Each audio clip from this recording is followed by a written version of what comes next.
Salut tout le monde et bienvenue dans ce bilan... Salut tout le monde et bienvenue dans ce bilan de Hell in a Cell 2019. Est-ce que nous avons eu les 4 matchs auxquels nous avons été préparés? Préparés étant un bien grand mot, on les a eu avec 5 autres matchs qui, eux, n'ont pas été préparés. Et on va revenir sur la soirée en détail. J'ai pris des notes plus détaillées cette fois-ci. N'hésitez pas à me dire si ça vous plaît plus ou si vous préférez que je revienne à un format plus comme ça. Comme quand j'hésite, je cherche mes mots, c'est insupportable. Mais du coup, c'est moins préparé. Donc peut-être c'est plus sympa, plus... Vous me disiez ce que vous en pensez. J'ai fait une faute de français volontaire. Pour l'amusement. Votre amusement. Avez-vous ri?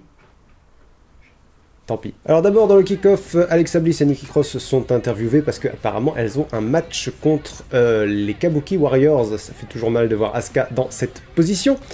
Elles ont un match donc contre les Kabuki Warriors. Alexa Bliss dit qu'elles n'ont rien fait pour mériter ce match. Nikki Cross lui objecte qu'elles ont tout de même battu Fire and Desire. Alexa Bliss répond que ce n'est jamais qu'une équipe. Je lui réponds qu'une équipe c'est le quart du roster des équipes féminines. Donc quelque part ça mérite un match pour le titre je pense. Kayla Braxton interview ensuite Charlotte Flair qui dit qu'elle va devenir 10 fois championne et que Bayley joue les durs mais que c'est exactement ça. C'est un rôle qu'elle joue. Et nous avons ensuite notre premier match de la soirée. Lacey Evans contre Natalya. Je pensais que leur dernier match était une conclusion, mais apparemment ça n'en était pas une puisque nous allons avoir la conclusion ce soir. Donc le match commence avec des prises techniques rapides. Natalya joue un peu les heals, un petit peu, c'est-à-dire qu'elle ignore les décomptes de l'arbitre quand elle fait ces prises de soumission dans les cordes. C'est pour nous montrer que c'est très personnel entre les deux femmes. Pendant la petite vidéo, pendant la petite promo vidéo qui a lieu sur l'essentiel de l'écran, parce qu'ils font souvent ça dans le kick-off, le match continue mais ils sont en train de faire la pub pour un autre match en plus gros. Voilà. Et pendant ce segment-là, Lacey Evans a globalement maîtrisé Natalya pendant pratiquement toute la durée du match. Lacey Evans travaille très très fort sur les jambes de Natalya, ce qui semble indiquer qu'elle va essayer de partir sur le sharpshooter. Elle arrive jamais, la sharpshooter étant la prise de finition de Natalya. Elle n'arrive jamais à le porter vraiment, mais elle continue de dominer. En fait, c'est le genre de match que Lacey Evans aurait dû avoir au début de son arrivée dans le roster principal pour l'établir en tant que star montante, plutôt que la faire descendre vers le ring puis remonter, ce qui n'avait aucun intérêt, et puis ensuite lui donner un match pour le titre pour lequel elle n'était pas prête. Et voilà, enfin ça c'est le genre de match qu'elle aurait dû avoir à cette époque-là. Finalement, Natalya parvient à esquiver un moonsault signature de Lacey Evans, puis à lui porter le sharpshooter pour la victoire. Mais comme Lacey Evans a dominé pendant tout le match et que elle avait gagné la dernière conclusion de cette rivalité, bah du coup ça fait que personne ne sort vraiment grandi de ce match qui n'a servi à pas grand chose, donc je lui ai mis un C-. Ensuite Sarah Schreiber interview Ali en coulisses. Ali dit qu'il en a marre de perdre, moi aussi copain j'en ai marre que tu perdes. Randy Orton intervient, lui dit que s'il a de la crédibilité, c'est uniquement grâce à lui. Ali dit ah ouais, bah pourquoi on réglerait pas ça sur le ring? Ils vont avoir un match ce soir. J'ai écrit il faut qu'Ali gagne, je sens qu'Orton va gagner. Puis Kayla Braxton interview Rowan qui lui dit Roman a gagné une bataille mais ils ne gagneront pas la guerre. On apprend que c'est un tornado tag team match, c'est-à-dire qu'il n'y a pas de tag, ils sont tous ensemble sur le ring en même temps. Ça aurait été bon à savoir avant et j'écris j'aurais sans doute pronostiqué une victoire d'Harper et Rowan, mais bon, c'est pas grave, le show n'a pas eu de préparation. On passe au show principal. La présentation vidéo de Hell in a Cell est vraiment très très cool, c'est une voix d'enfant qui présente le concept sur des images en noir et blanc où le rouge est hyper saturé, comme ça, attention, effet spécial. Incroyable, comme ça, et ça j'ai trouvé ça vraiment très cool. Ensuite il y a eu de la grosse pyrotechnie, du bon gros feu d'artifice qui était vraiment très très chouette et c'était très très bien. J'ai 4 ans et demi quand je vois des feux d'artifice, je suis très content. Et ensuite on a le match Sasha Banks contre Becky Lynch dans un Hell in a Cell. Le match commence très très dur, c'est-à-dire qu'elle s'agresse directement dès que la cloche... Non, même pas, avant que la cloche sonne, pardon. D'abord c'est Sasha Banks qui attaque Becky Lynch le lui rend, elle rentre sur le ring. Au moment où un arbitre allait fermer la porte de la cage avec une chaîne, Becky Lynch prend la chaîne, se la met en point américain et tape Sasha Banks avec, ce qui était très très cool. Becky Lynch domine la première moitié du match, enfin la première partie du match, mais Banks revient avec un météora sur une échelle posée dans un coin de la cage, ce qui était très fort visuellement. Banks domine une petite portion du match ensuite, elle plante une chaise dans la cage. Mais Becky Lynch finit par revenir en mettant un coup de pied dans une chaise que tenait Sasha Banks, puis elle lui a fait un dropkick qui l'a balancé sur la paroi de la cage à l'extérieur du ring. Banks roule à l'extérieur du ring et s'empare d'un kendo stick pour essayer de revenir dans le match. Elle bloque deux kendo sticks dans le coin de la cage, mais Becky Lynch lui met la tronche dedans, puis Becky Lynch met une chaise sur les kendo-sticks, en équilibre sur les kendo-sticks, puis elle met Sasha Banks sur la chaise et lui fait un dropkick, un missile dropkick à partir du bord du ring. C'est à ce moment-là que j'ai décidé que ce match méritait un A. Voilà, on va moduler après, est-ce que ce sera un moins, un plus, dépendant de la fin, mais clairement le match a été trop bon pour ne pas lui mettre un A arrivé à ce moment-là. Becky Lynch installe ensuite une table sur le ring, Sasha Banks en profite pour revenir avec un backstabber, elle menace de lui faire un superplex à travers cette table, mais Becky Lynch le contre en tentant un powerbomb que Sasha Banks esquive et contre avec un météora à travers la table pour un compte de 2, donc la tradition se perpétue finalement, celui qui installe la table passe à travers la table. Et ensuite on arrive au final du match, Sasha Banks met 12 chaises sur le ring, peut-être elle veut préparer un goûter, on ne sait pas. Becky Lynch en profite pour lui asséner un avalanche Bexploder depuis le coin sur les 12 chaises, suivi du Disarm Her. Banks essaye d'attraper soit une chaise pour essayer de taper Becky Lynch, soit elle essaye de lui attraper les cheveux, mais elle n'y arrive pas et elle finit par abandonner. Ce match était incroyable, ça a été le meilleur match de la soirée avec le recul. Je lui ai mis un A, j'avais envie de lui mettre un A+, mais j'avais aucune raison, si vous voulez, de justifier le plus, donc finalement ce sera juste un A, et malheureusement, Banks continue de perdre depuis son retour. Ensuite, on passe à Daniel Bryan et Roman Reigns contre Luke Harper et Eric Rowan. Rowan qui nous rappelle dans la vidéo promo juste avant le match qu'il est plus supérieur intellectuellement que Daniel Bryan. C'est texto un truc qu'il a dit. Roman Reigns est toujours un peu hué quand il arrive. Voilà, accueillir le Big Dog avec un réflexe pavlovien, c'est quand même un comble.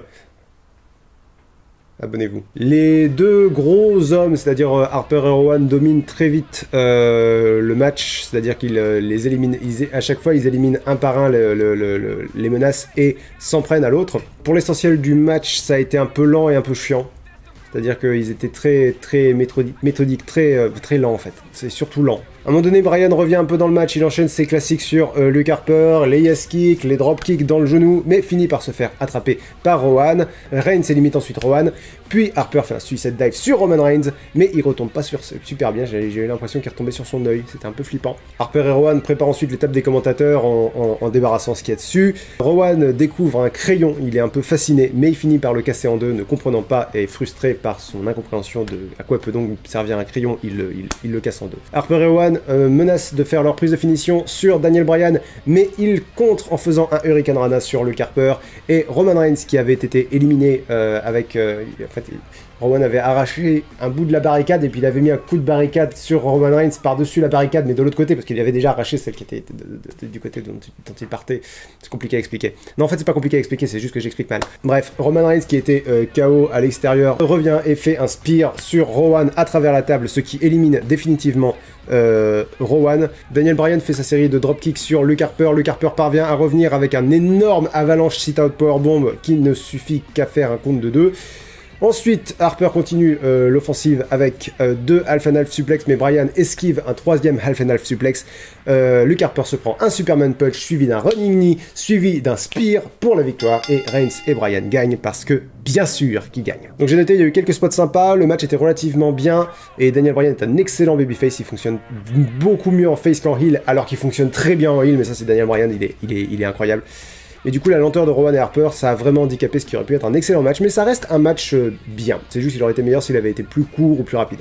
Donc je lui ai mis un B-. Ensuite, Daniel Bryan propose à Roman Reigns une poignée de main, puis il la lui refuse au dernier moment. On se dit, oh, il est méchant, mais ça fait parce qu'il voulait lui proposer un câlin, parce que c'est le truc de Daniel Bryan, les câlins, depuis... Enfin, c'est pas son truc, c'est le truc de son équipe avec Kane, quand bref, ça fait référence à une vieille storyline. Ils se font un câlin au milieu du ring et tout va pour le mieux. Charlie Caruso interview Seth Rollins qui se fait salement huer et Rollins a l'air terrorisé, il a même l'air de douter, et alors que son personnage ne doute jamais, et je trouve ça vraiment très cool. Ce match a été vraiment très bien préparé et vous allez voir, je vous dis pas ce que j'ai pensé du match, mais ce que j'ai pensé du match est très vif. Je vous suggère de rester pour mon avis sur le main event. Ensuite, Randy Orton contre Ali.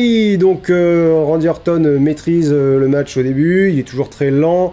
J'ai écrit Ali rampe par terre, Orton lui écrase le bidou, c'est humiliant. Ali commence à prendre le dessus avec un suicide dive et j'écris mais en fait c'est pas tant qu'il prend le dessus, c'est qu'il arrive à mettre quelques coups mais Orton lui casse son élan à chaque fois. Ali qui a réussi à étourdir un peu Randy Orton tente son Gallip X Factor, il fait une galipette et puis ensuite il fait un X Factor. Pour un compte de 2, le public s'en fout complètement, ils sont totalement froids parce que Ali, ils nous ont dit qu'Ali ne pouvait pas gagner sauf par surprise, donc forcément personne n'est derrière Ali malheureusement. Orton revient avec son Power Slam, le public chante RKO parce que je pense que le public veut que ça se termine. Ali tente un 450 splash, Randy Orton l'esquive, il part pour le RKO mais Mustafa Ali, pardon, Ali tout court, Ali réussit à se sortir du RKO, il remonte sur le coin, il arrive à placer un Tornado DDT, là c'est la folie, le public commence à se dire ah peut-être que le match est fini, mais non le match n'est pas fini parce que Ali monte sur le coin, ça vibre, il retente un 450 splash, et Randy Orton l'esquive une nouvelle fois, ça commence à décoller un peu, mais comme on est plus ou moins tous sûrs que Ali va perdre, ça pèse énormément sur le match. Randy Orton fait son DDT avec les cordes, il tease le RKO, Ali réussit à le contrer de façon totalement inédite, je me dis putain ça y est, enfin du nouveau, enfin du neuf, enfin ça bouge, ça y est, le match se réveille, il tente son Gallip X Factor, RKO, le match est terminé. D+. Le match s'arrête au moment où il commence. C'est dommage. On apprend que Braun Strowman affrontera Nick Fury ou quel que soit son nom, j'en ai rien à battre, le boxeur à Raw. On apprend aussi que Natalya et Lacey Evans auront un Last Woman Standing à Raw. Ce sera donc la 3e conclusion de leur rivalité. Et on enchaîne avec Alexa Bliss et Nikki Cross contre les Kabuki Warriors. Le public réagit toujours très fort pour Asuka, ce qui est un peu triste. Ils n'ont pas amélioré l'entrée des Kabuki Warriors, ils n'ont pas amélioré le nom de l'équipe non plus. Kairi propose une poignée de main à Nikki Cross, mais en fait c'était une ruse, elle lui refuse... Non mais c'est pas qu'elle lui refuse la poignée de main, c'est qu'elle l'envoie dans le coin. Et je suis confus, du coup je me dis, Kairi Sane fait des trucs de heal maintenant, enfin... Parce que la dernière fois qu'on les a vus, elles étaient gentilles les deux, Kairi Sane et Asuka. Ensuite, Asuka se moque de Nikki Cross, donc elles sont méchantes, c'est-à-dire les deux catcheuses que tout le monde adore, vous les avez rendues méchantes, sans explication, sans scénario, juste maintenant vous êtes méchantes. J'ai écrit je ne sais pas ce que je regarde, c'est-à-dire je sais pas si... C'était très particulier comme match. J'ai mis elles ont l'air de se battre en heel sans que ça soit clair. Le public acclame Kairi Sane et Asuka, normal. La dernière fois qu'on les a vues, elles étaient géniales. La fois qu'elles ont vues, elles étaient gentilles et puis en plus elles sont géniales. Donc bien sûr qu'on les acclame. Là j'ai écrit Sane fait un aveuglement à Nikki Cross dans le coin, ce qui est une technique de heel, puis va faire le tomber sur Bliss. Mais Nikki essaye d'intervenir, ce qui occupe l'arbitre qui ne compte pas le tomber pendant que Kairi Sane est en train de lui faire. Ce qui est une malchance de babyface. Je regarde quoi, putain. Et j'écris, je vous lis mes notes là. Sane engueule l'arbitre, mais c'est normal, l'arbitre n'a pas à compter un tombé qu'elle était en train de faire. Bliss passe le hot tag à Nikki Cross et heureusement Nikki Cross est toujours parfaite pour réveiller le public. Nikki Cross et Asuka sont les deux MVP de ce match-là. Et puis Asuka finit par faire un Green Mist à Nikki Cross. Et Green Mist, c'est quand les catcheurs japonais crachent je sais pas, un espèce de liquide qui fait voilà, à la tronche de leurs adversaires pour leur brûler les yeux. J'ai écrit un hommage à Yoshimitsu, naturellement, hein, suivi d'un coup de pied à la face. Et Asuka gagne avec une technique de heel. Comme souvent, quand je ne sais pas comment noter un match, j'ai fini par lui mettre un C. Le match était pas mauvais.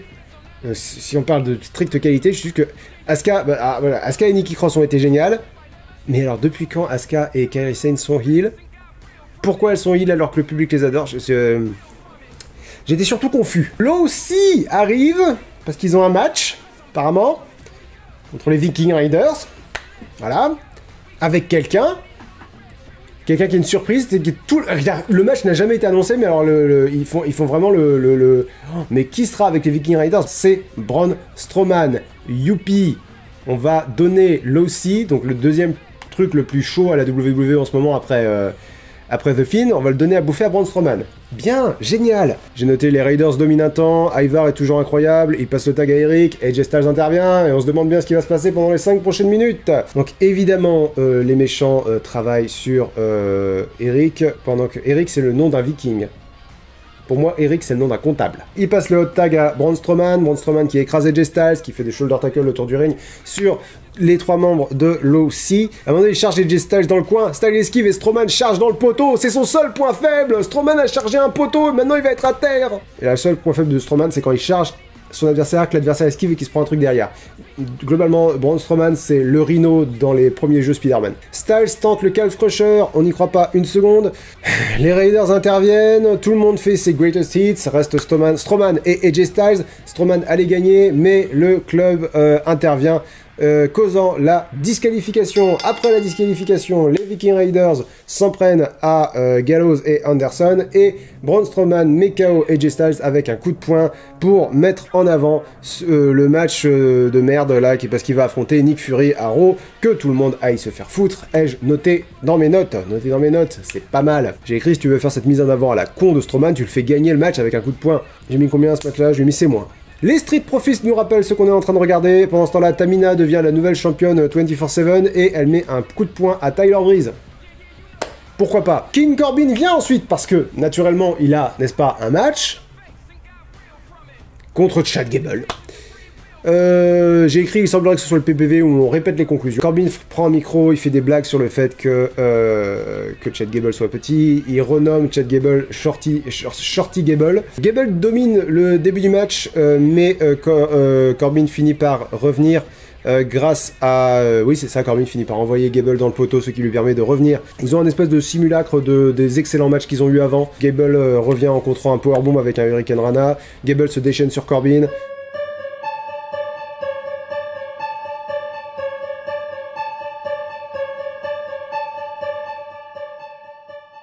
Corbin parvient à exécuter le Deep Six, qui ne suffit jamais, donc là non plus, ça n'a pas suffi. Ce qui aurait été vraiment génial, ça aurait été que Chad Gable soit le premier à se sortir du End of Days, la prise de finition de King Corbin. Mais ça ne sera pas le cas. J'ai écrit que le match fonctionne parce qu'en fait, ils ont une excellente dynamique heel-face. Baron Corbin est un excellent méchant, Chad Gable est un excellent gentil. C'est-à-dire que Chad Gable, quand il est à terre, t'as vraiment envie qu'il se relève, que Corbin, quand il fait son petit sourire de connard, t'as vraiment envie de lui mettre un pain. Et du coup... c'est une histoire qui fonctionne. Corbin va chercher son sceptre royal, l'arme qu'il a fait se disqualifier lors de leur deuxième affrontement. L'arbitre récupère le sceptre, mais Chad Gable profite de la distraction pour faire un schoolboy sur Baron Corbin, ce qui lui permet de voler la victoire. Pourquoi ça m'énerve? D'une part, il aurait fallu que la victoire de Chad Gable soit décisive et pas l'exploitation d'une distraction temporaire de Baron Corbin. D'autre part, Greg Hamilton, l'annonceur, donc l'annonceur neutre, c'est-à-dire l'annonceur, il est juste là pour dire les choses, annonce la victoire de Chad Gable en disant And your winner, Shorty Gable.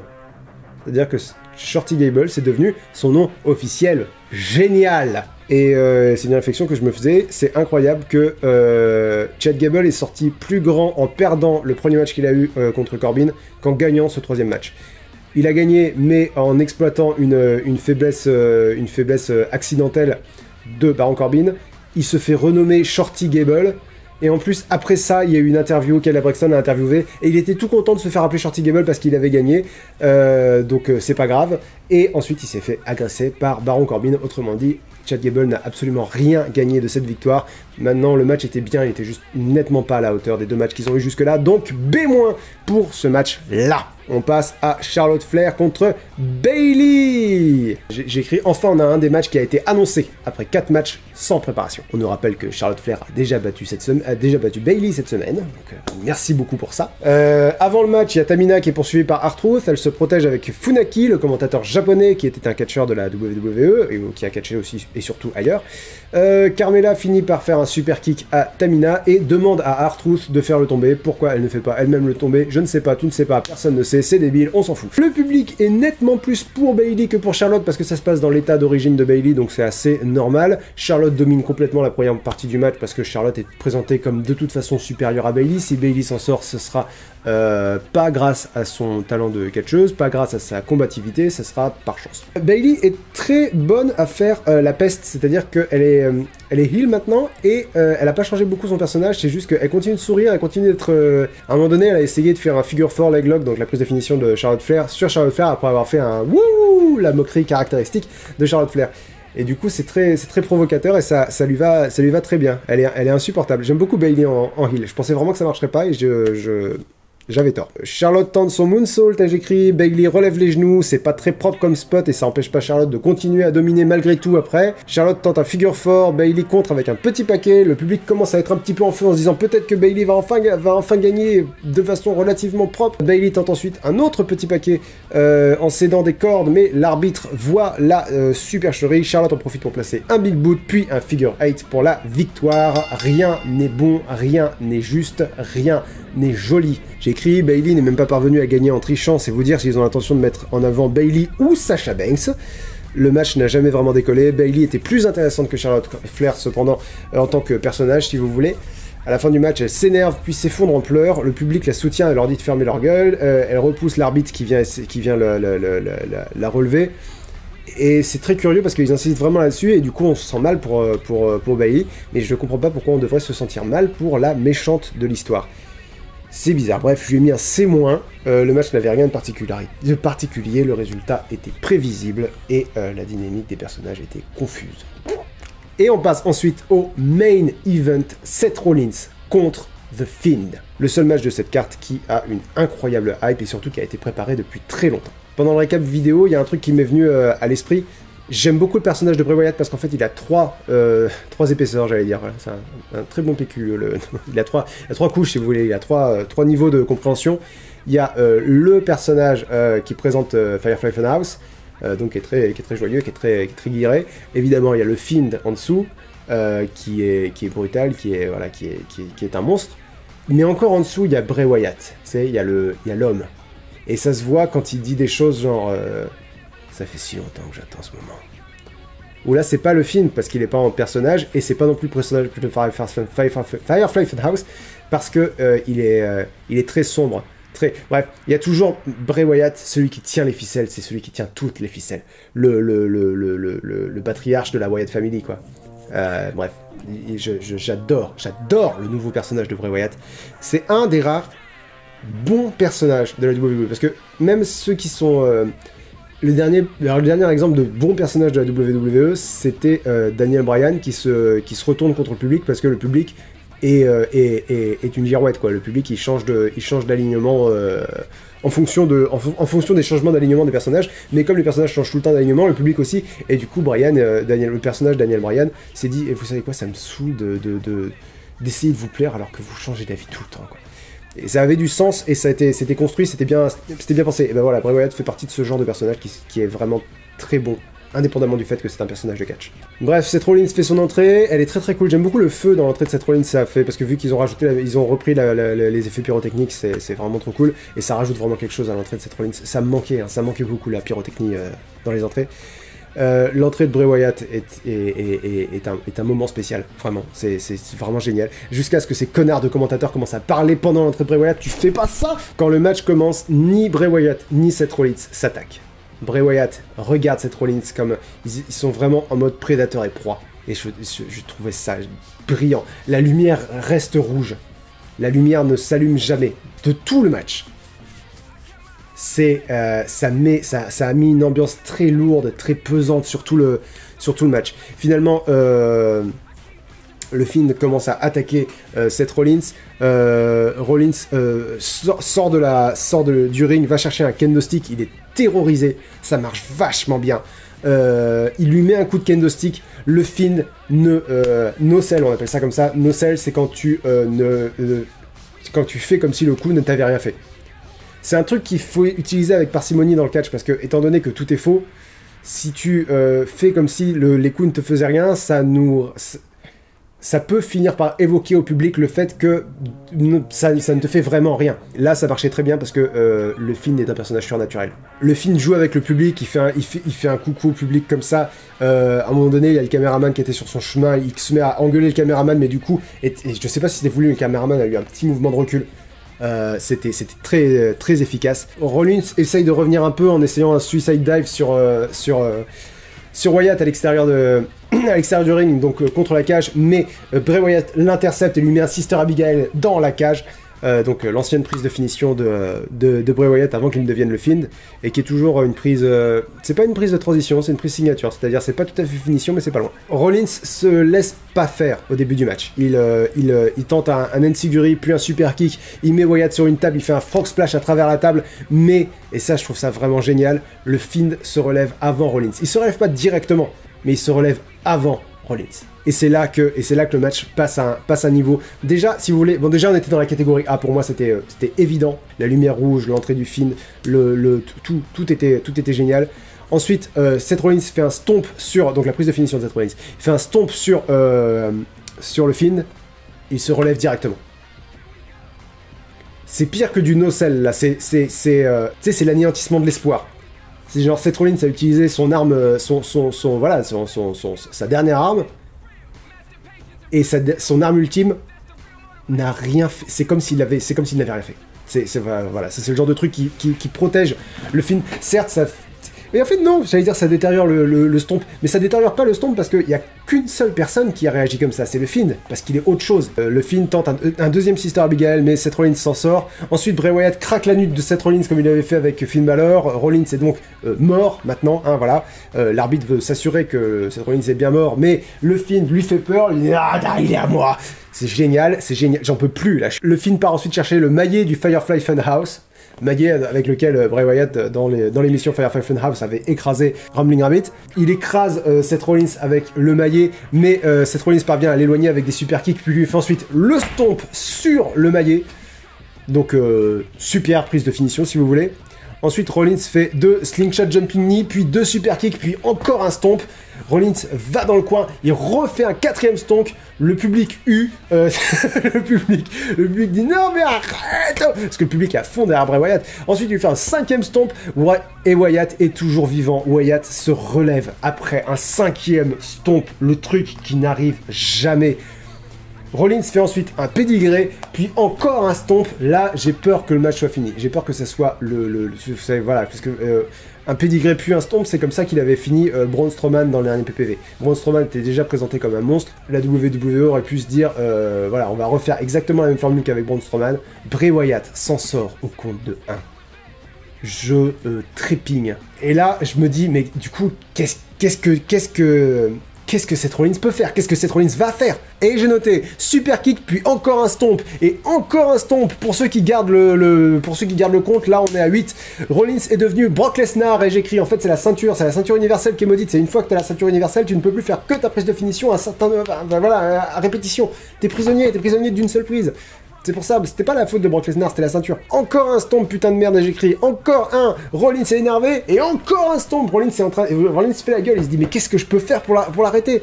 Qu'est-ce que je peux faire pour arrêter cette créature?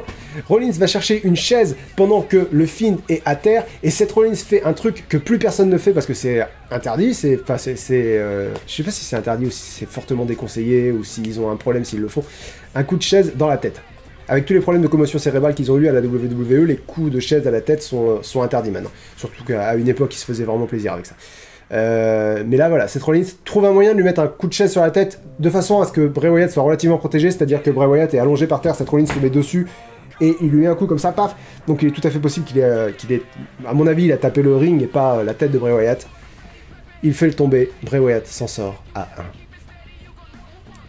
1. Après 11 stomps, et un coup à la tête, un coup interdit.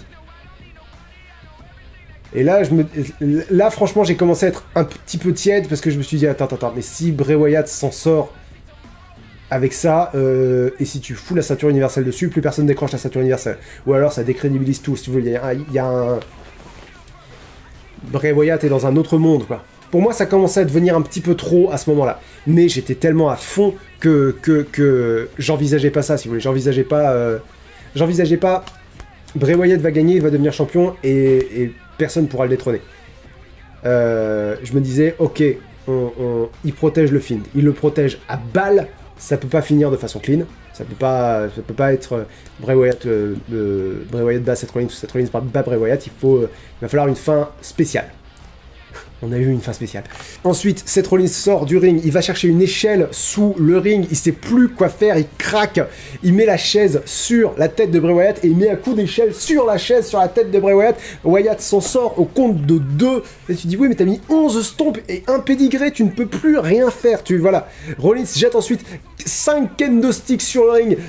C'est la panique totale chez Seth Rollins, il sait plus où il sait plus ce qui se passe. Ensuite, il prend une boîte à outils, il met l'échelle sur la tête de Bray Wyatt. Il met la chaise dans l'échelle, ce qui ne sert à rien, ça n'ajoute pas d'impact à son, voilà. Et ensuite il frappe l'échelle avec la boîte à outils. C'est de la folie. À ce stade, j'écris, c'est pratiquement un heel turn de Seth Rollins. Seth Rollins, c'est-à-dire que dans la construction du match, Seth Rollins c'est vraiment celui qui s'acharne, celui qui domine et qui s'acharne, c'est-à-dire qu'il est vraiment présenté en heel face à Bray Wyatt qui est un babyface. Et je me dis, ils ont tout compris du personnage de Bray Wyatt. Ils veulent en faire un heel, ça ne fonctionne pas, le public l'adore, donc il faut qu'il soit en danger, il faut que ce soit lui le... Autant c'est lui la menace, autant il faut qu'il soit en danger. Comme les slashers, quoi, les slashers, au bout d'un moment, alors évidemment au début, le tueur tue plein de gens, mais au bout d'un moment c'est lui qui est en difficulté parce que le public veut que ce soit lui qui s'en sorte. C'est pas tant qu'il veut que ce soit lui qui s'en sorte, il veut qu'il lutte, il veut que le public est derrière le tueur. Et ensuite il se passe, c'est à ce moment-là que j'ai décidé que le match devait avoir un S, et c'est pas une note que je mets facilement. Pour moi, S, j'en ai donné 2 cette année. C'est le premier Adam Cole contre Gargano, le deuxième Adam Cole contre Gargano. J'ai failli en mettre un à Adam Cole contre Matt Riddle cette semaine. Il manquait, c'était... S, c'est vraiment exceptionnel. Et là, je me suis dit, on est dans l'exception quand Seth Rollins est allé chercher la masse. Ça renvoie à toute l'histoire de Seth Rollins. C'est une déconstruction de personnage totale, c'est-à-dire que Bray Wyatt n'a pas amené Seth Rollins à la limite, il l'a fait passer la limite, mais de loin. Parce que la masse, c'est l'arme de prédilection de Triple H. Et à une époque, Seth Rollins imitait Triple H parce que Triple H avait réussi à faire que Seth Rollins avait trahi le Shield la première fois. Je vous parle de ça, c'était il y a 4 ans, ou 5 ans. La première fois qu'on a vu Seth Rollins sur le roster principal, c'était un des membres du Shield, et il a trahi le Shield en se ralliant à Triple H, dont l'arme de prédilection est la masse, et ensuite Triple H lui a tout appris, et ensuite Seth Rollins s'est extirpé des ailes, si vous voulez, de Triple H, en le battant à WrestleMania il y a 3 ans ou 4 ans. Et depuis, Seth Rollins voilà, est devenu un grand champion, s'est totalement libéré de l'emprise de Triple H. Là, le Fiend l'a ramené en arrière, lui fait douter de toutes ses bases. Ça voulait dire ça, la masse. Et là, je me suis dit, putain, mais c'est du scénario de génie. C'est brillant. C'est génial. C'est-à-dire que Bray Wyatt est en train de détruire Seth Rollins en tant que personne. Oui, plus de ça, s'il vous plaît. Ça continue d'être génial quand Seth Rollins monte sur le ring avec la masse et l'arbitre l'arrête. Et sur le coup, je me dis... Il utilise des armes depuis tout à l'heure, c'est pas le moment d'arrêter. L'arrête pas maintenant, si tu voulais l'arrêter c'était plus tard, c'était plus tôt. Là c'est bon, ça y est, les armes c'est lancé. Une masse, ça veut pas dire beaucoup plus que... Voilà. Et en fait, la façon dont l'arbitre jouait, j'avais l'impression, et c'était encore plus brillant, c'était du brillant sur du brillant sur du brillant. Je me suis dit, putain, ce match est génial. En fait, c'est pas l'arbitre qui arrête Seth Rollins, c'est l'humain. C'est genre, arrête, tu vas le tuer. Arrête, je te jure, je peux pas te laisser faire ça. Je peux pas laisser un être humain mourir alors que je suis là. C'est pas possible. Ce que t'es en train de faire là, ça correspond à... Arrête, calme-toi. Rollins, sur le coup, se rétracte. C'est-à-dire, il se dit, c'est vrai, je suis en train de péter les plombs, c'est pas bien ce que je fais. Je suis en train de tuer une autre personne là. Et dans un éclair, il se dit, et en même temps, qu'est-ce que je peux faire d'autre? Et il met un coup de masse sur la chaise, sur l'échelle, sur la tronche de Bray Wyatt. L'arbitre sonne la disqualification. Le public se soulève, il hue comme jamais.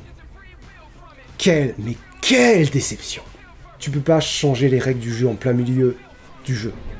Et pas dans un match aussi important, aussi intense, aussi bien construit, aussi intelligent. Tu peux pas faire ça.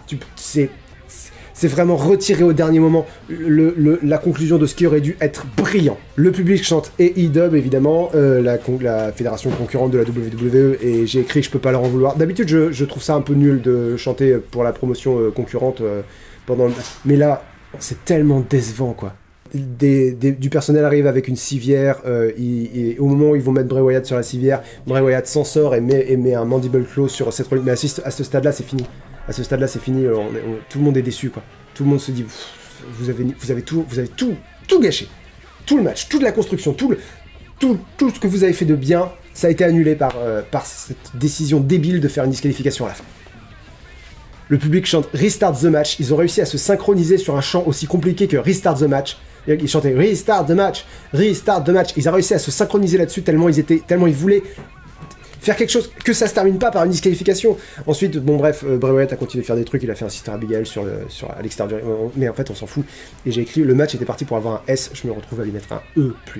J'ai hésité à lui mettre un A-, parce que finalement, il n'y a que la conclusion, si vous voulez, qui soit nulle, mais en fait, toute la construction, toute cette construction parfaite, elle a été pensée autrement, elle devait amener à autre chose, et la conclusion a tout gâché, a vraiment tout gâché. Et ça fait 2 années de suite qu'ils nous servent une disqualification. Il y a une façon qu'ils auraient pu faire de faire ça bien, enfin faire ça bien. J'ai écrit l'année dernière, on pouvait prétexter que c'était parce que les deux combattants pouvaient plus se battre, donc il y a eu une disqualification. Et on peut pas sortir l'argument, ah, il n'y a pas de disqualification dans les lignes de salle. Si, il y a même des précédents, d'accord. L'année dernière, il y a eu une disqualification. C'est très rare, mais ça peut arriver. Voilà, il peut y avoir des disqualifications dans un match à ligne de salle. Donc du coup, si vous voulez vraiment faire une disqualification, moi il y avait une façon qui me paraissait meilleure.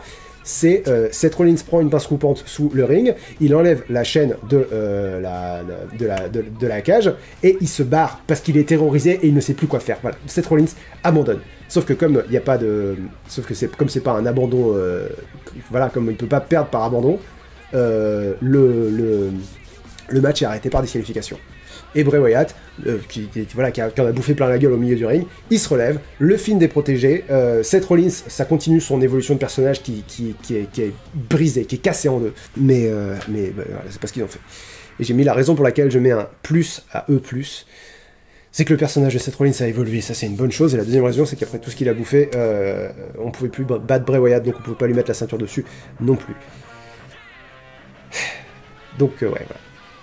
Ce main event conclut un PPV qui est sans doute le pire PPV de l'année, à l'exception de Super Showdown et probablement à l'exception de Crown Jewel, dans lequel j'ai absolument aucun espoir. C'est vraiment très dommage, parce qu'ils donnaient vraiment l'impression de comprendre ce qu'était le film et ce que devait être ce match, et ils ont tout gâché au dernier moment. Donc finalement, cette semaine de folie dans l'univers du catch aura eu 2 bons shows, donc à mon avis, hein, il y a beaucoup de gens qui ont aimé SmackDown et je peux comprendre, mais voilà, Dynamite était bon, NXT était brillant, Raw était très mauvais, SmackDown était pire que tout, et Hell in a Cell était extrêmement décevant, mais à un point que je pourrais difficilement surévaluer. Merci à tous d'avoir regardé cette vidéo. N'hésitez pas à me dire si vous préférez que je sois plus carré dans mes pronostics, parce que moi du coup ça implique qu'il faut que je prenne des notes, donc si vous me dites que vous préférez comme ça, je continuerai à prendre des notes. On se donne rendez-vous bientôt pour la suite, je sais pas trop ce que c'est, mais voilà, on va décanter un peu, puis on se retrouve bientôt, hein. Allez, on fait ça. Bisous tout le monde, et à la prochaine, ciao.